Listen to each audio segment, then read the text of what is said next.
Hello everyone! 산타 잉글리시예요. 오늘은 Magic Treehouse Book 16, Hour of the Olympics 책을 처음부터 끝까지 읽어보도록 하겠습니다. Prologue. One summer day in Frog Creek, Pennsylvania, a mysterious treehouse appeared in the woods. 8-year-old Jack and his 7-year-old sister Annie climbed into the treehouse. They found that it was filled with books. Jack and Annie soon discovered that the treehouse was magic. It could take them to the places in the books. All they had to do was to point to a picture and wish to go there. Along the way, they discovered that the treehouse belongs to Morgan Le Fay. Morgan is a magical librarian from the time of King Arthur. She traveled through time and space, gathering books. In the Magic Treehouse Book 8 to 12, Jack and Annie solved 4 ancient riddles and became master librarians. To help them in their future tasks, Morgan gave Jack and Annie secret library cards with the letter ML on them. Jack and Annie's first 4 missions are to save story from ancient libraries. This is their 4th mission. Chapter 1. Just one more. You awake? Annie's voice came out of the dark. Yep, said Jack from his bed. Get up, said Annie. We have to get to the treehouse before sunrise. I'm ready, said Jack. He threw back his covers and jumped out of the bed. He was wearing his jeans and t-shirts. You slept in your clothes? Asked Annie. I didn't want to waste any time, said Jack. He pulled on his backpack. Annie laughed. You must really be excited about going to ancient Greece, she said. Yep, said Jack. Do you have your secret library card? Asked Annie. Yeah, do you? Said Jack. Sure, put it in your backpack, she said. She handed her card to him. I'll carry the flashlight. All set, said Jack. They tiptoed downstairs and out the door. Outside, the air was fresh and cool. There's no moon, said Annie. Just stars. She turned on the flashlight. Ta-da! She said. Let's go. They followed the beam of the light across their yard and up the street. Jack was thrilled to be going to ancient Greece, but something worried him. What do you think will happen after we go to Greece? He asked Annie. Is this our last mission ever? Oh, I hope not, said Annie. What do you think? I don't know. Let's ask Morgan, said Jack. Hurry, said Annie. They started running. The flashlight beam flew in front of them, lighting the way.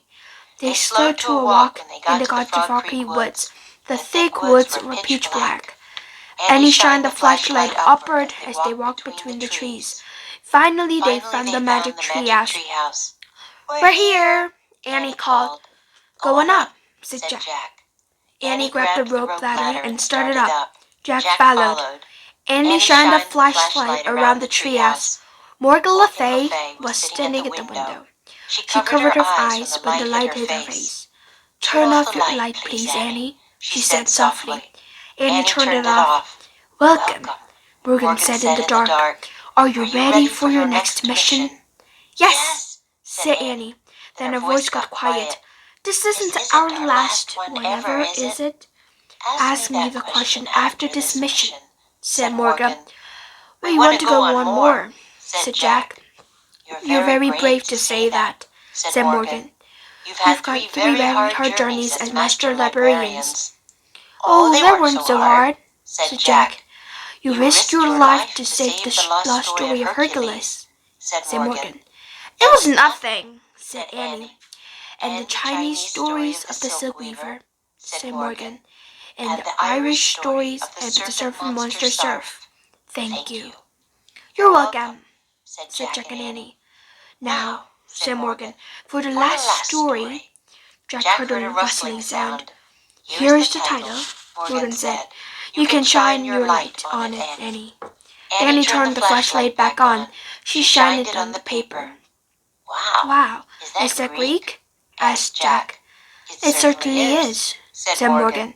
She reached into her robe again and pulled out the book. "For your research," she said. Jack took the book from her, and he shined her flashlight on the cover. They read the title, A Day in Ancient Greece. "Now, what must you always remember?" asked Morgan. "Our research book will guide us," said Jack. "But in our darkest hour, only the lost story can save us," said Annie. Morgan nodded. "And you must show your secret library cards to the wisest person you meet," she said. "Don't worry, we will. Bye," said Annie. Jack shivered with excitement as he pointed at the cover. "I wish we could go there," he said. "And I wish we could go on lots of other missions," Annie added. The wind began to blow. The treehouse started to spin. It spun faster and faster. Then everything was still. Absolutely silent. Chapter 2. Any girls here? Jack opened his eyes. Warm sunshine streamed into the treehouse. "We sure don't need the flashlight here," he said.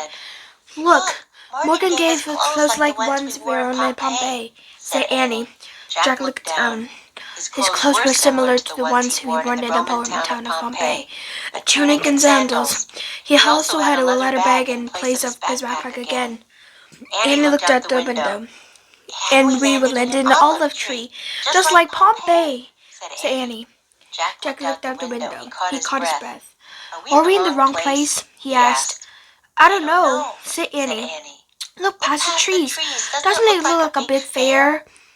Jack looked. Annie was right. Past the olive grove was a field with white tents. Beyond the field were red bricks building and columns and huge crowds of people.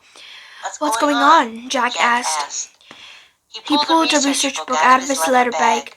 He found a picture of the scene outside. Below the picture were these words: "The Olympic Games began in ancient Greece over 2,500 years ago. Every 4 years, more than 40,000 people traveled to Olympia, the town where the festival of Atlantic Games took place." "Oh man," Jack whispered. "We're at the ancient Olympics." "Cool," said Annie. Jack wrote his notebook. "Olympia, first Olympics take place." Come on, let's go watch," Annie said. She started down the rope ladder. Jack threw his notebook and research book into his letter bag. "Don't forget we have to get Morgan's story too," he said as he followed Annie. Annie waved to Jack stepped to the ground. Then they walked through the olive grove and went to the tent where Jack heard music and smelled food roasting over fires. Groups of men talked excitedly to one another. "That's funny," said Annie. "I don't see any girls here." "Oh sure, there's a girl," said Jack. "Where?" said Annie. "Show me." Jack looked around, but he only saw men and boys, no women or girls at all. Then he saw outer theater. A woman was standing at the stage. She had yellow hair and purple tunic. "There," said Jack, pointing. "What's she doing?" asked Annie. A soldier was on stage with her. He wore a long cape, a helmet, and the red crest hid his face. The woman and the soldier were waving their arms and talking loudly to each other. "I think they're doing a play," said Jack. "I'll look." He pulled out the Greek book and found a picture of the theater. "Listen," he said. He read aloud. "The Greeks were first to write plays. Many English words from the theater come from Greek words such as drama, scenery, and chorus. Many Greek plays were still performed today." "Hey, Jack," said Annie. "You're wrong." When Jack looked up, he saw the woman pulled off her rake. It was a boy dressed as a woman. "See, even she's a boy," said Annie. "That's weird." Said Jack. He went on reading. A few actors would play many different parts in the same play. Women were not allowed to act, so men played the female roles too. "That's not fair," said Annie. What if a woman wanted to play a play?" "Don't worry about it," said Jack. He put the book away. "Let's just take a peek at the Olympics and find our jury." She nudged Annie to move along. Just then he heard a voice. "Wait!" They turned around. A man with a short red beard was walking toward them. "Hello," said the man. He was looking right at Annie. "Who are you?" "Who are you?" Annie asked boldly. Chapter 3. The Secret Poet. The bearded man smiled at Annie. "My name is Plato," he said. "Plato?" said Jack. "The name sounds familiar. You may have heard of me," the man said. "I'm a philosopher." "What does that mean?" said Annie. "A lover of wisdom," said Plato. "Wow," said Annie. Plato smiled at her. "It's odd to see a girl walking so bravely through Olympia," he said. "You must be from far away." "We're Jack and Annie," said Annie. "And we come from Far Creek, Pennsylvania. It's very far away." Plato looked puzzled. Annie turned to Jack. "I think we should show him our cards," she said in a low voice. "He's a lover with wisdom." Jack nodded. He reached into his bag and took out the secret library cards. He showed them to Plato. The letters M and L that stood for a master librarian glittered on the cards. "Amazing," said Plato. "I've never met such a young master librarian. Why have you come to Olympia?" Jack pulled out a piece of paper with the title of the story. "We're looking for this story," he said. "Oh, yes," said Plato softly.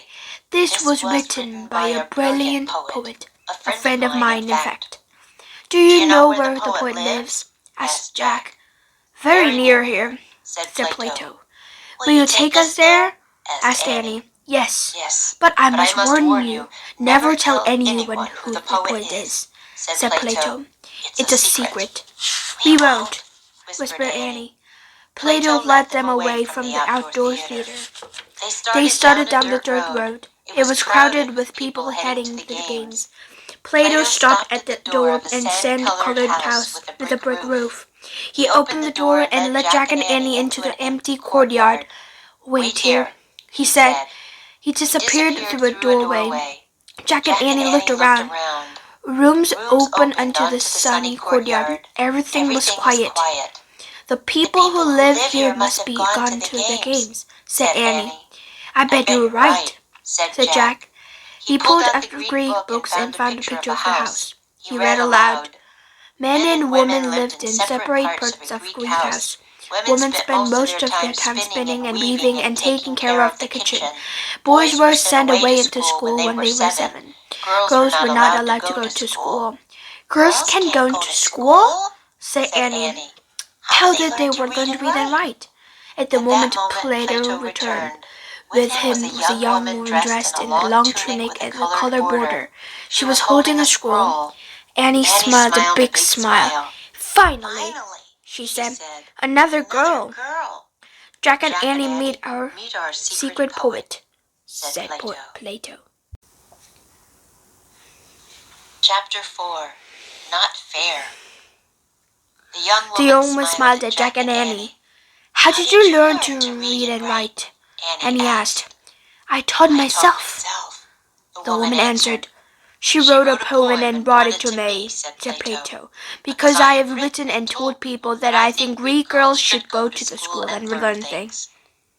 "Is that a poem?" said Jack. He pointed to the poet's scroll. "Yes," said the young woman.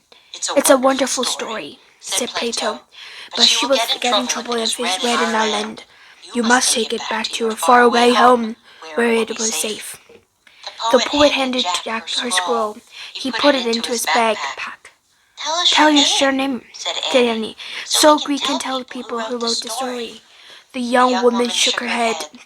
"I cannot," she said. When she saw Annie's face, she asked it. "You can tell people it was written by Anonymous." "That's your name?" asked Annie. "No, anonymous means that no one knows who wrote it," said Plato. "But that's not true," said Annie. "I'm afraid the risk is too great," said Plato. Annie looked back at the woman. "I'm sorry," said Annie. "It's not fair, not at all." The poet smiled at her. "I'm happy that you will take my story to your country," she said. Perhaps someday women everywhere will write books just like men. They will, said Jack. I promise. The young woman looked at him puzzled. It's true, said Annie. Thank you, Annie, the young woman said. And thank you, Jack. She bowed, then hurried out of the courtyard. Wait, said Annie. She started to argue after her poet, but Plato stopped her. Come along, he said. The games will be started soon. Plato and then Jack and Annie out of the Greek house and back onto the dark road. Girls can't write stories, grumbled Annie. They can't go to school. They can't be in plays. I've had enough of ancient Greece. Let's get out of here. Wait, said Jack. What about the Olympics? Oh, yes, said Annie. Her eyes got brighter. I almost forgot. Well, said Plato slowly, I would like to take you both to the games. I have special seats in the viewing box. However, he looked at Annie. Don't tell me, she said. Girls can't go to the Olympics either. Plato shook his head. A girl will get in trouble if you go to games, he said. Annie sighed. It's really not fair, she said. I'm sorry, said Plato. My country is the democracy. We believe in freedom for citizens. But I'm afraid of it now. That only means men. Annie's right. It's not fair, said Jack. I think we should go home now. No, Jack. You go to the Olympics, said Annie. At least you can tell me about it. Take notes. What about you? Jack said. I'll go back to the play in the outdoor theater. Annie said, meet you when you're done. Jack didn't want to leave Annie alone, but he also didn't want to miss the Olympics. Go, have fun, Annie said, sleeping and walking away. I'll see you later. Bye, Plato. Bye, Annie, said Plato. Annie turned back again and waved. I'll tell you all about it, Jack called. This way, said Plato. He and Jack turned and joined the crowd heading toward the Olympic ground. Chapter 5. Hi, Zeus. This is the very first day of the games, Plato told Jack. The day of the chariot races. Oh, wow, whispered Jack. He couldn't believe he was going to see a chariot race. The modern Olympic Games didn't have chariot races. They walked toward the racetrack. Plato pointed to a large building near the road. That is the gymnasium, he said. It is where athletes train. They practice running and throwing the javelin and discus. We have a gymnasium at our school in Far Creek, said Jack. We call it gym. People all over the world copy us. Plato said. Wait, said Jack. I have to take notes for Annie. He pulled out his notebook and wrote, Ancient Greeks invented gyms. Okay, we can go, said Jack. He tucked his notebook under his arm. As they moved along, Plato pointed to a beautiful tree nearby. The olive tree is our secret tree, he said. The winners of the game will wear crowns made of branches. Oh, wow, said Jack. And he wrote, Olive tree is sacred. Next, they passed a beautiful statue of the winged lady. Who's that? said Jack. She's Nike, the goddess of victory, said Plato. Jack quickly wrote, Nike is goddess of victory. Nike is important of the games, said Plato, but the most important Olympic god is in there. He took back a brick building with huge columns. They stepped through the door. It was temple. Jack gasped. In front of them loomed the biggest statue he had ever seen. The statue was at least 2 stories high. It was bigger than man's throne. This is the temple of Zeus, and that is the true Zeus himself, said Plato. The Olympic Games are played in his honor. He is the chief god from the Greek gods and goddesses. Oh man, whispered Jack. Yesterday all the athletes came here, said Plato. They swore to Zeus they trained for 10 months, and they promised to obey the rules of the games. The statue's mighty Greek god stared at them. Jack felt very small. Hi, Zeus, he said. His voice was small too. Suddenly, trumpet sound came from outside. The hour has come, said Plato. We must hurry. The Olympic parade begins. Chapter 6. Mystery Man. Plato and Jack hurried past the crowd standing at the side of the racetrack. Everyone was shouting and cheering. I have seats next to the justice, said Plato. He pointed to a tall stand with rows of benches. Plato led Jack through the crowd and up the steps to their seats. Wow, thanks, said Jack. He had a great view. The Olympic parade had already started. Magicians played pipes bird at the front. Behind them marched the Olympic athletes, the best on all of Greece. Jack sighed as he watched parade going around the track. Annie would really love this, he thought. The athletes front of runners, said Plato. Foot races are the oldest event of the Olympics. Jack pulled out his notebook and he wrote, Oldest event is foot races. Behind the runners are the boxers, said Plato. They wore special gloves and bronze helmets. Jack wrote, boxers, gloves, and helmets. Behind them were the wrestlers, said Plato. And Jack wrote, wrestlers. When Jack looked again, he saw soldiers taking him from the sidelines. The soldiers were dressed like an actor from the outdoor theater. He had a long cape and a red crested helmet that covered most of his face. But something was strange. The soldier was short, really short. Here comes the discus and javelin throwers, said Plato, and then men in armor. What do they do? Asked Jack. They race wearing full armor, said Plato. Jack smiled to himself. He knew Annie would think that was funny. He wrote in his notebook, some runners race in armor. Jack finished writing. He looked back at the short soldier. In a moment the chariot race will begin, said Plato. Winning a chariot race is the greatest honor of the games. Jack just nodded. He was still studying the soldier, who seemed to be looking back at him. Suddenly, a small hand came out from the soldier's cape. The hand gave a little wave. Jack gasped. It was Annie's hand waving. The short soldier was Annie. Chapter 7. Go, go, go. Jack stared in horror at Annie. She must have borrowed a costume from the theater. He remembered Plato's word. A girl will get in terrible trouble if she tries to attend the Olympic Games. Jack shook his head at her and pointed his finger as he said, Get over here. But Annie just waved him again. Jack kept shaking his head at Annie. He even shook his fist. Annie turned back and watched the race. It's not a joke, Jack shouted. Plato turned and looked at him. Of course not, said Plato. We take the games very seriously. Jack felt his face go hot. He glared at Annie back. Just then the trumpet sounded.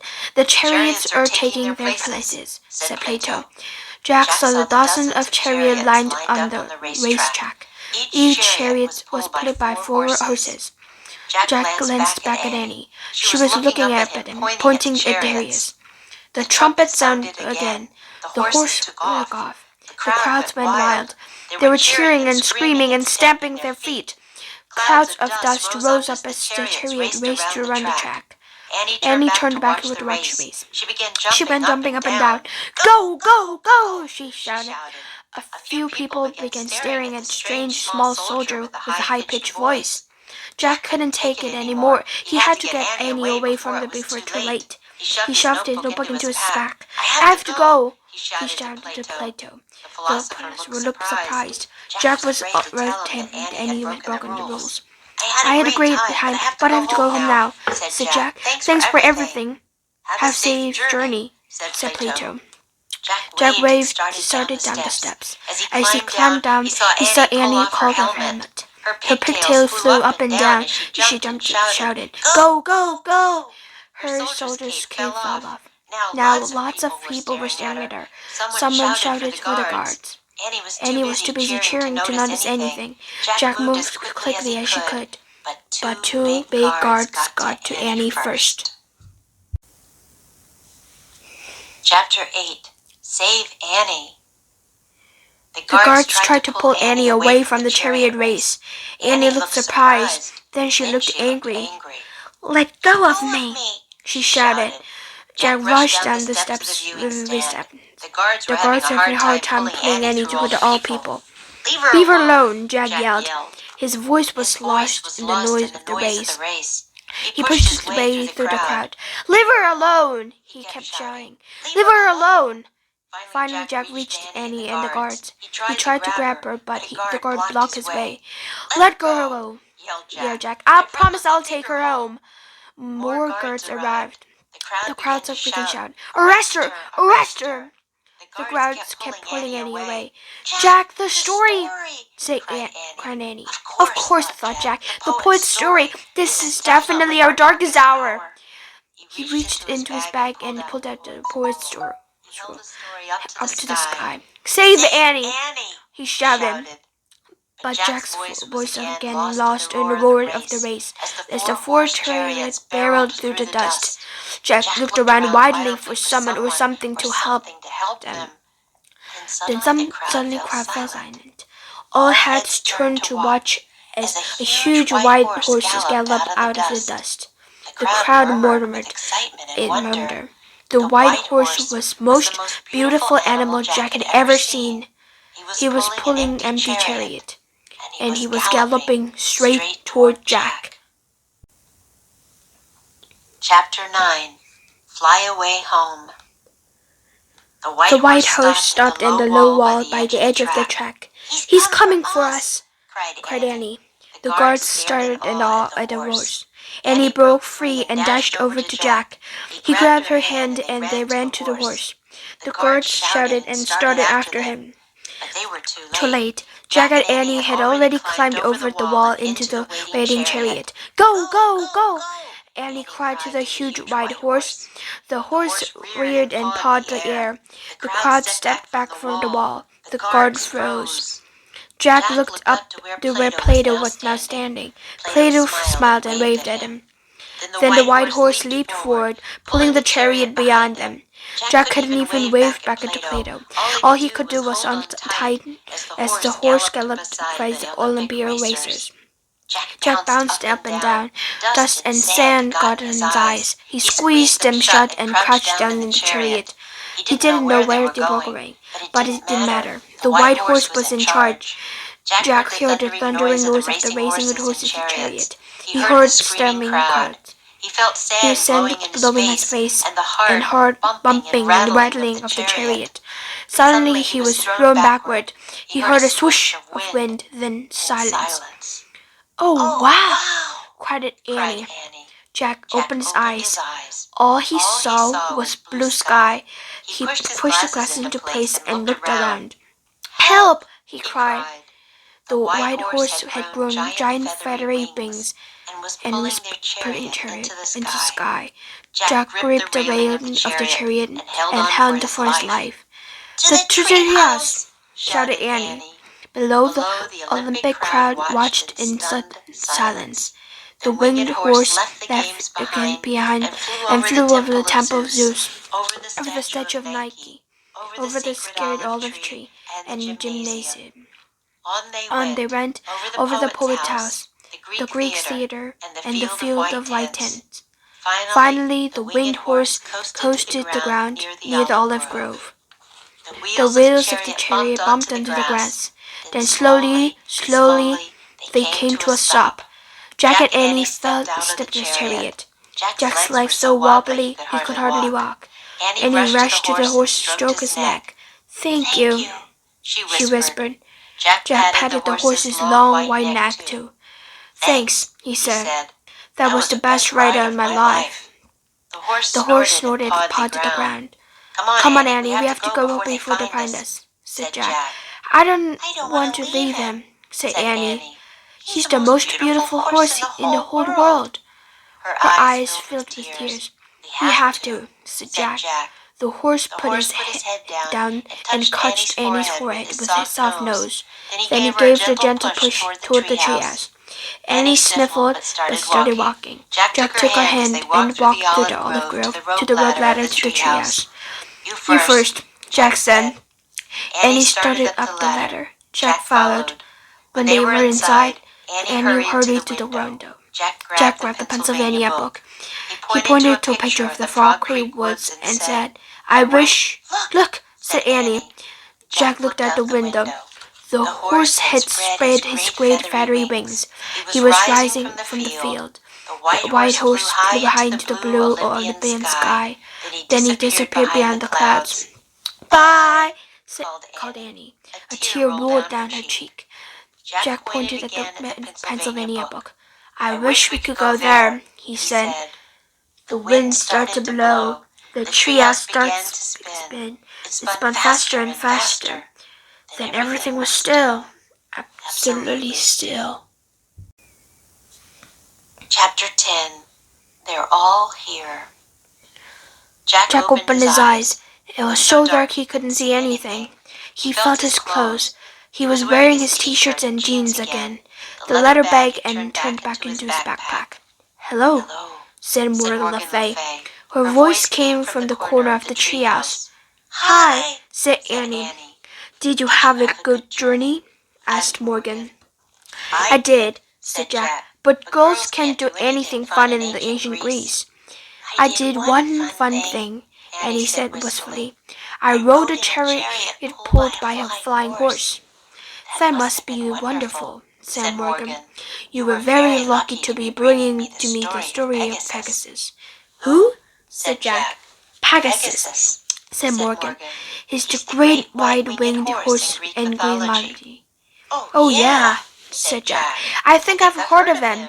He felt in his backpack and found the scroll. He gave it to Morgan. He could still barely see her in the dark. It was written by an anonymous, said Annie. I know, said Morgan. Many talented women used the name in the past. Her story will be a great addition to my cabinet library. Plato helped us find it, said Jack. Ah, my good friend Plato, said Morgan. He was one of the greatest thinkers who never lived. And Pegasus was the greatest horse, said Annie. She sighed. I just wish I could see him again. You can, Morgan said softly. He's here right now. Pegasus? Cried Annie. Oh boy! Annie turned the flashlight used to find the way down the rope ladder. Jack left the backpack and followed her. When they were both standing on the ground, Annie shined her flashlight at the dark trees. Pegasus? She said. Where are you, Pegasus?